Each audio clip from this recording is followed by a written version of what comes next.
Canicule invraisemblable au Japon, sécheresse et incendie en Suède, en Grèce très meurtrier, on vient d'en parler. Il y a aussi les feux en Californie autour du parc national de Yosemite. Et pour en parler, nous sommes ce soir avec Sandra Rigol. Bonsoir. Bonsoir. Merci d'être avec nous. Vous êtes porte-parole d'Europe Écologie Les Verts. Bonsoir Célia Gauthier. Bonsoir. Vous êtes responsable climat énergie de la Fondation pour la Nature et l'Homme. Et par téléphone avec nous, Robert Votard. Bonsoir. Bonsoir. Vous êtes climatologue au CNRS, directeur de recherche de l'Institut Pierre-Simon Laplace. Merci à vous trois d'être avec nous dans Europe Soir. On commence avec vous, Robert Votard. Ces événements que j'ai énumérés, un peu vite certes, ils sont normaux ou ils sont exceptionnels ? Alors les événements eux-mêmes sont des événements relativement extrêmes, mais ce qui marque beaucoup, c'est la multiplicité, le nombre en croissance de tous ces événements. C'est-à-dire qu'ils sont plus fréquents chaque année ou plus nombreux, ils sont toutes les années ils se reproduisent ou ils sont très nombreux dans le monde actuellement ? Alors en fait, on a à la fois une augmentation en fréquence dans l'espace, donc on a plusieurs vagues de chaleur en même temps, mais aussi à chaque endroit, on a une augmentation de la fréquence de ces vagues de chaleur. L'année dernière, les vagues de chaleur frappaient plutôt les régions méditerranéennes. Cette année, on a des vagues de chaleur exceptionnelles sur les régions arctiques et au voisinage du cercle polaire, ce qui est tout à fait inédit. Ces phénomènes sont en croissance un peu partout dans le monde. C'est-à-dire que ça augmente d'année en année. Est-ce que c'est lié, selon vous, à ce qu'on appelle ce grand changement climatique, dérèglement climatique ? Oui, absolument. C'est l'augmentation de la fréquence de ces vagues de chaleur, de leur intensité, est liée directement au changement climatique. Aujourd'hui, nous n'avons plus de doute dessus. C'est ce que vos travaux ont démontré, notamment les travaux des experts du GIEC, c'est ça ?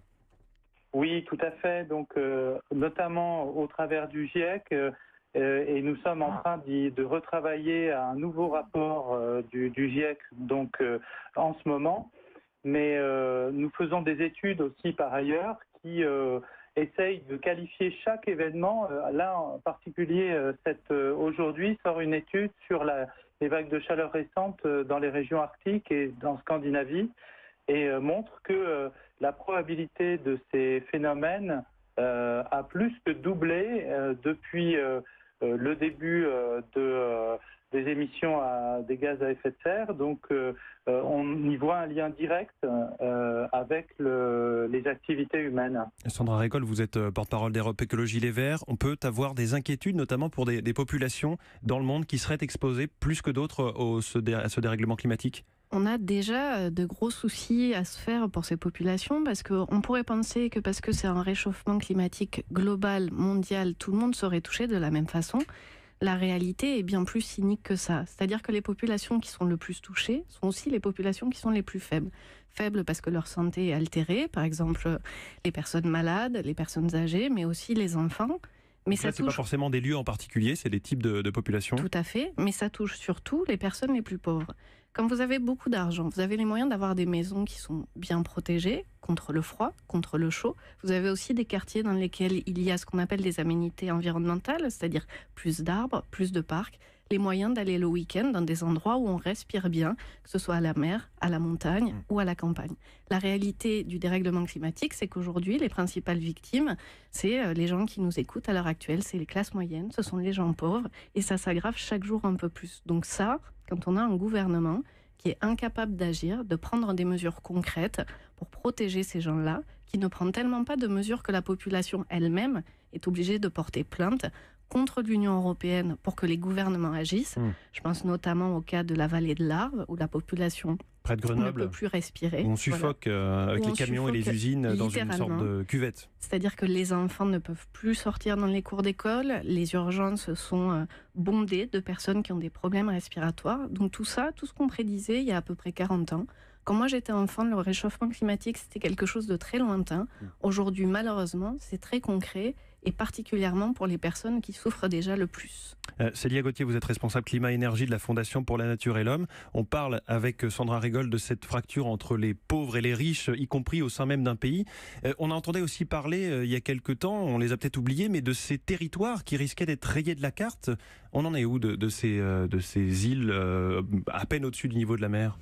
Alors, il y a les îles, donc les petits États insulaires, notamment dans le Pacifique, qui sont les plus connus, mais il y a aussi tous les territoires côtiers, en fait. Il faut savoir qu'il y a une personne sur 10 dans le monde qui vit dans une zone qui pourrait être affectée par la hausse du niveau de la mer. Donc, c'est vraiment un problème qui touche très largement, mais comme l'a dit Sandra Régol, qui touche les plus pauvres, en France, mais aussi à l'échelle de la planète. Donc aujourd'hui, en Europe, on s'aperçoit que nous ne sommes pas épargnés, que le changement climatique tue, mais il tue bien plus et va tuer bien plus dans les pays du Sud. C'est pour ça que la lutte contre le changement climatique, c'est une question de justice entre le Nord et le Sud et de justice à l'intérieur des pays. Robert Votard, vous qui êtes climatologue, que sait-on précisément de l'élévation des températures aujourd'hui? On scrute ces fameux degrés qui augmentent. Ça augmente à quelle vitesse?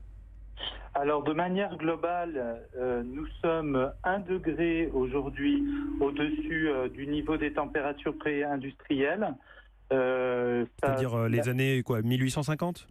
Oui, c'est ça, à peu près, et la fin du 19e siècle environ. Et la poursuite de la hausse des températures s'effectue progressivement. En fait, pas si progressivement que ça, puisqu'il peut y avoir effectivement des petits sauts. Il y a eu un saut en 2015 et en 2016, à cause notamment d'un phénomène El Niño qui aggrave la situation.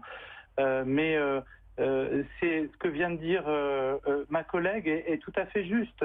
Les vagues de chaleur, comme d'autres phénomènes, vont frapper partout dans le monde, mais nous ne serons pas égaux face à ces phénomènes-là.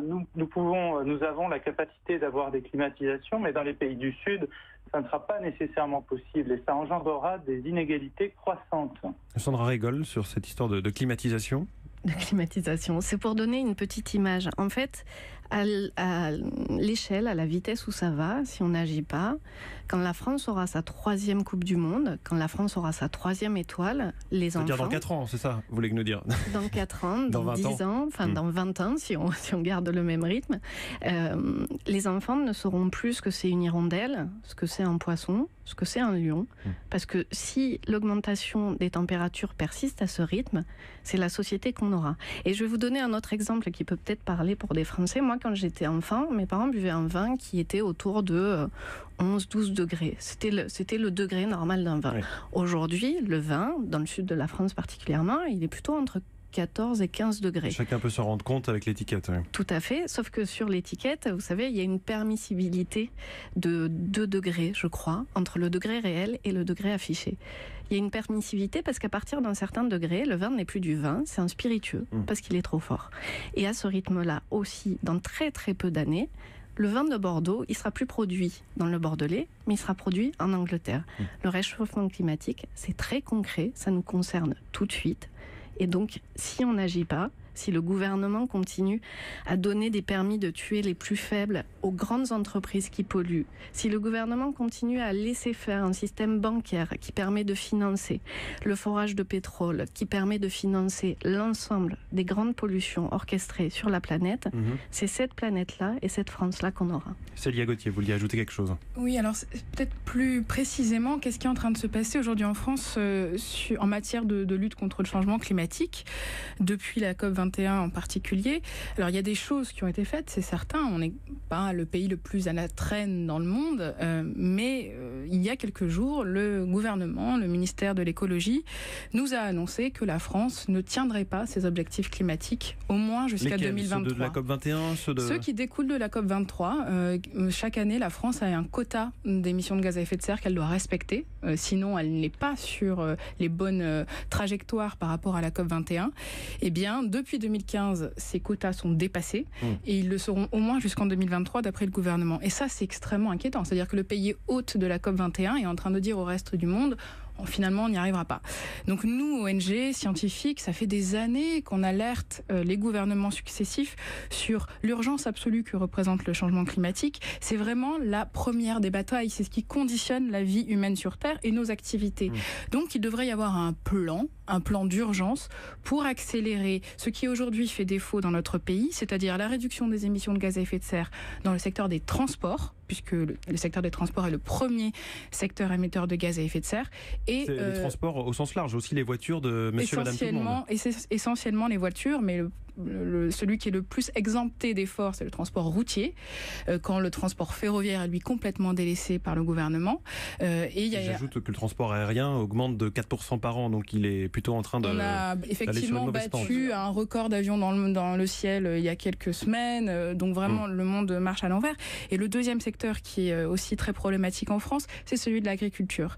Et moi je vais vous dire, entre un monde où on pollue massivement à cause de véhicules thermiques comme les voitures, où on mange des produits agricoles qui sont issus de l'agriculture intensive, qui non seulement est pas bonne pour le climat, mais aussi très néfaste pour la santé et celle de nos enfants, qu'est-ce qui vaut mieux ? Vraiment, je pense que chacun peut se dire que finalement la lutte contre le changement climatique, ça apporte aussi énormément de bénéfices aux Françaises et aux Français, que ce soit sur la santé, avec le développement des modes de transport alternatifs à la voiture, le transport en commun, le train, ou des produits agricoles biologiques ou locaux et qui respectent l'environnement, mais aussi ça crée notamment du lien social et ça permet de lutter contre les injustices dont nous parlions tout à l'heure. Sandra Régol, vous êtes porte-parole d'Europe Écologie Les Verts. Cette écologie portée au niveau politique ou justement oubliée par les politiques dont vient de nous parler Célia Gauthier. On a eu en France la COP21, on a eu ensuite le One Planet Summit fait par Emmanuel Macron cet hiver. On a l'impression que la France est plutôt s'enorgueillit en tout cas d'être volontaire dans ce combat, c'est pas le cas ? Alors, le gouvernement français est la meilleure et la première agence de communication mondiale sur la lutte contre le changement climatique. En revanche, sur l'action, c'est peut-être pas la dernière, comme le rappelait Célia Gauthier, mais en tout cas, c'est un pays qui ne fait pas grand-chose. Certes, on a eu de très beaux discours. On a espéré très fort. On a espéré avec l'arrivée de Nicolas Hulot à un titre très haut dans le gouvernement. Et la réalité des actes, elle est très loin de ça. Ministre d'État. Ministre d'État, tout à fait, et très haut dans le rang gouvernemental. Mais la réalité, elle est très en deçà. La réalité, c'est qu'aujourd'hui, vous rappeliez, Célia, le problème de l'agriculture. Le problème, c'est que rien n'est fait pour aider les agricultrices et les agriculteurs à réorienter leur production. Or, aujourd'hui, je vous parlais tout à l'heure de ces populations qui portent plainte contre les gouvernements et contre l'Europe. On a notamment les lavandiculteurs et lavandicultrices, c'est-à-dire les gens qui produisent de la lavande dans la Drôme, qui ne peuvent plus produire correctement. Parce que le changement climatique, le dérèglement climatique, ça veut dire que la température est trop élevée, ça veut dire que les sols ne sont plus assez irrigués naturellement et que les lavandes ne poussent plus. Ça veut dire aussi que ça fait moins d'emplois dans cette région. Donc vous voyez, par réaction en chaîne, on a moins d'emplois, on a moins de vie. Or, pour agir pour ces personnes-là, il faudrait prendre des mesures d'urgence, celle qu'égrenait Célia Gauthier à l'instant, et rien n'est fait, bien au contraire. Bien au contraire, là, ce que fait le gouvernement, c'est laisser des permis de polluer aux exploitants d'hydrocarbures, c'est laisser les paysans gérer seuls la sortie du glyphosate là où ils sont tout à fait OK pour en sortir, si on les aide et si on les aide à la transition. Pour l'instant, ils trouvent qu'ils n'ont pas beaucoup de solutions à la place. Sur le glyphosate en particulier. Avec un peu d'argent pour la transition, avec un peu d'aide, avec la réorientation. Je ne sais pas, par exemple, si on va chercher les 100 milliards d'euros qu'il y a dans les paradis fiscaux, on peut en faire beaucoup de choses. Si on va récupérer les 8 ou 9 milliards en trop qui ont été investis dans le PR de Flamanville, il y a largement de quoi subvenir à tous les besoins. Oui, mais tout ça, ce sont des choix. Ce sont des choix comme le fait que notre génération est à gérer les choix d'une croissance complètement débridée, impensée, qui a été menée par les gouvernements précédents, mais aussi par les générations précédentes. Aujourd'hui, plus d'emplois, plus d'air respirable, plus de terre vivable. C'est ça le legs que nous avons à gérer et c'est peut-être pour ça aussi que beaucoup de jeunes se mobilisent aujourd'hui dans des associations, dans des mouvements comme Alternatiba ou autres, pour dire aujourd'hui, ça suffit. Je voudrais demander à Robert Votard, donc climatologue, votre regard justement de scientifique sur cette action politique des gouvernements qui se rencontrent au niveau de l'ONU ou alors au niveau de tout seul comme des grands. Est-ce que ça a un impact, le protocole de Kyoto, la COP21, le One Planet Summit ? Eh bien, on pourrait se demander s'il n'y avait pas ces protocoles, où nous en serions. Donc, ce serait encore pire, quoi, c'est ça? Oui, je pense. Je pense qu'il y a quand même un petit peu de conscience, mais c'est largement insuffisant. Nous savons que les accords de Paris souhaitent avoir limité le réchauffement à 2 degrés. On a vu aussi pendant la COP21 que très probablement le réchauffement, enfin les promesses qui étaient faites, les engagements qui étaient faits ne pouvaient conduire qu'à qu'à 3 degrés de réchauffement, c'est énorme. Hein. À 3 degrés de réchauffement, les vagues de chaleur actuelles deviennent la normale ou sont même des étés plutôt doux. Donc les politiques sont largement insuffisantes aujourd'hui. Et ce que je veux dire aussi, simplement, et pour terminer peut-être, c'est que il ne faut pas croire que si on arrête les émissions de gaz à effet de serre, on va résoudre le problème. Si on arrête les émissions de gaz à effet de serre, on va stabiliser la température globale. Donc on va rester avec les vagues de chaleur qu'on a à l'heure actuelle, voire un petit peu plus. Mais il faudrait rafraîchir la Terre, c'est ça? Donc voilà, si on veut dans un futur un peu plus lointain, il faudra certainement reprendre le CO2 qu'on a dans l'atmosphère. Le reprendre, et ça c'est ce qu'on appelle de la géo-ingénierie, donc c'est très complexe, mais reprendre le CO2 parce que la température, elle est liée au CO2. Voilà, donc il faut bien avoir conscience de ça. Eh bien, on vous réinvitera pour parler de géo-ingénierie. Merci beaucoup, Robert Votard. Je rappelle que vous êtes climatologue au CNRS, directeur de recherche de l'Institut Pierre-Simon. Merci à vous, Célia Gauthier, responsable climat-énergie de la Fondation pour la Nature et l'Homme. Et merci à vous, Sandra Régol. Je rappelle que vous êtes porte-parole d'Europe Écologie Les Verts. Merci à vous trois d'être venus nous éclairer sur ce thème du dérèglement climatique.